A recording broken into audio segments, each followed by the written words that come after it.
It's really nice to be able to walk behind your rig.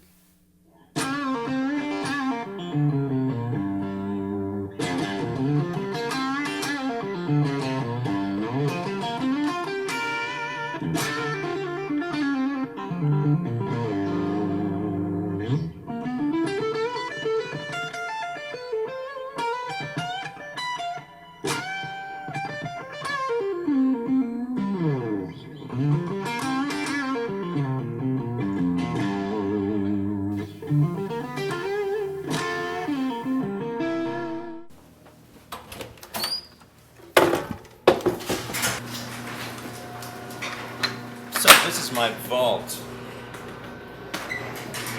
that I built to keep the neighbors happy. It's got a very real kind of studio door. And right now I have a 412 in there and a 212. And in front of the 412 there's a Royer and a 57. At times I have 6 or 7 different mics set up, but right now there's only 2 set up. But I'm getting ready to kind of clean up everything and add some more mics.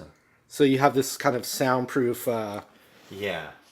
box that someone built for you? I did. It's a vault. I've been doing this in different houses, different configurations. The first one, I had a townhome, and I had an anvil case with a speaker in it. Oh, And yeah, so yeah. That's become more common. I've seen that. But this, it's nice because the cabinet can breathe. There's enough space in the box so that the sound doesn't come back and choke the microphones, which can be an issue. Okay, Right. so we just went down to your garage. You've got cabinets down there, and obviously you've got leads or some cables that go up through this ceiling. It's of very the garage. simple. Like the speaker cables go down through this hole in the floor right here into the garage. I'm above the garage, so Okay. they go down through the floor, and then the mic cables go down. So I hit a cord, it goes through the amp head, in through the speaker cable, down through the floor, through the cabinet. Then the microphone hears it. The microphone comes back up here.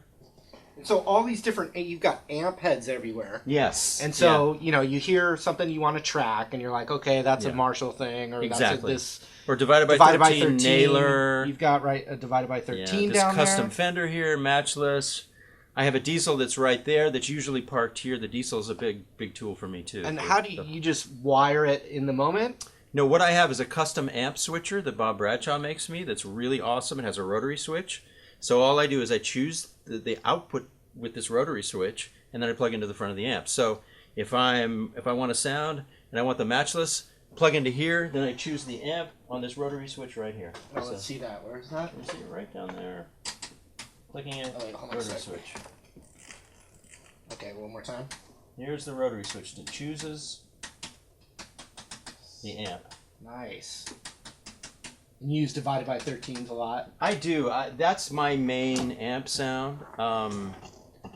It's just gets this sweet spot between clean and dirty that it seems like the most modern sounding thing Okay. there is. It really is great. Roll layman's terms here. You got the microphones are miking the cabinet, Yes. and then those cables are going where? The cables come up through the floor, and the first place they go is into the back of a mic pre.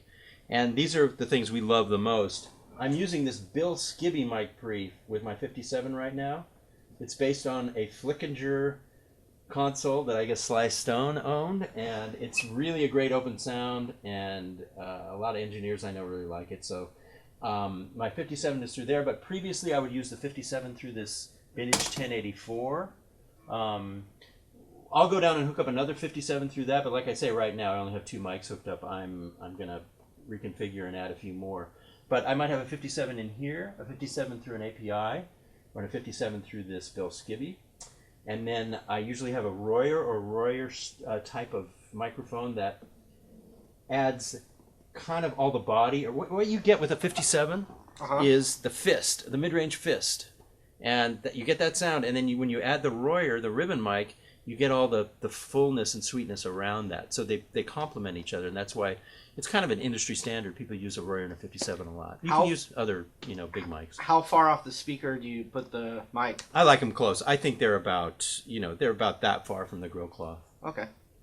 And you obviously don't point straight into the center of the cone. I like it right where the cone meets the like little waxy speaker. part? Yeah, exactly, because the sounds I create are pretty good, and what happens at the cone, as we all know, is harshness. But some of the amps I use are so sweet sounding that I want to get as much top end as possible. I mean, if you're if you're kind of new at this, you might choose to put it over off the cone a little bit because you'll get it. It'll be easier for you to get rid of some of that harshness. But I like it right where right in that spot where the paper meets the cone. And I think I have both mics in that spot because you get enough top end but not harsh top end. If you put it right in the center of the cone, you get harsh top end. Okay, so we've got cabinet, microphones, miking the cabinet, go out into one of your preamps. Yes. And then from the preamp, is it getting routed through some of that rack gear Yeah, right there? this is the great thing, and there's lots of versions of this. This is a Chandler line mixer, and the mic pre's terminate in this line mixer. It's kind of an expensive piece, but it allows me to blend the outputs of the mic pres. So I can blend a 57 through a Neve, and a 57 through the Bill Skivvy, and a Royer through an API or this AEA, which is a ribbon. The Royer is actually going through this AEA, which is designed for ribbon mics. So I can blend the outputs of these mic pres, and I can get different tones just by blending microphones. And it's pretty easy to get the phase right. You just go down there and make sure all the mics are kind of in the same spot, same distance from the speaker, and they're all in phase. And I've blended up to 6 mics before, and it's a pretty cool sound. Nice. And so then, you've got all those choices, and then it eventually goes into an interface. Yeah, okay, this is very simple. We come out of the chef, the mixer, and it goes... I like having a couple of effects kind of on demand. So I come out of here, and I go through the distressor. And what does the distressor do? It's just a really, really easy compressor that you really can't mess up with it because it's designed so well. You can be really transparent. It has this great bypass switch because for me, I need to be able to bypass quickly and choose it or not choose it because everything I do happens so fast that I don't even really want to patch bay because I don't want to take the time to patch something. I just want to go in, out. And so I have that in the chain after the mic pre. I also have both of these stereo Eventide Eclipses so I can use delay and reverb very quickly, both with really good bypass switches. So I have just a few effects, not enough to degrade the signal, and I've done testing to make sure that none of these degrade the signal path at all. But I have these in line so that I can quickly use them or not use them. And then the last place that it goes, before it goes to Pro Tools, is into the Apogee Rosetta, which is the digital converter.